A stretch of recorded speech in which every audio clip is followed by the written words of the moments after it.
I do think self-diagnosis is completely valid. And I have the kind of job now and the kind of life now that whether or not I'm formally diagnosed will make absolutely no difference, right? So it's like, eh.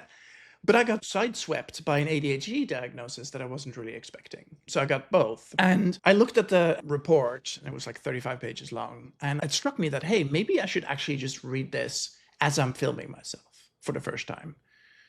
Because I don't know how I'm going to react. And I have always had this moment of like, what if I could film myself as I'm experiencing something? Like, because normally, I have delayed processing. And so normally I do the thing. And then later I try to replay what my experience was at the time.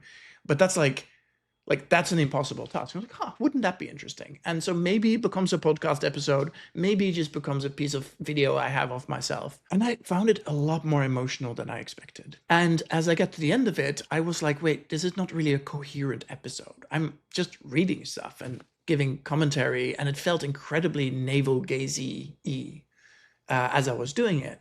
But at the same time, I also had this moment of like, I wish I knew what kind of thing was in a report like that. My imagination of what a report like this would be was like, to one end, it was like almost an emoji, thumbs up, thumbs down, right? Like, yes, autistic, no autistic. And the other extreme was like, I don't know, like, how long is this? What is in here? But what they actually ended up doing was reflecting back to me all the things I had said and how those things aligned with a diagnosis. And I was like, holy shit, this is such a powerful thing to read.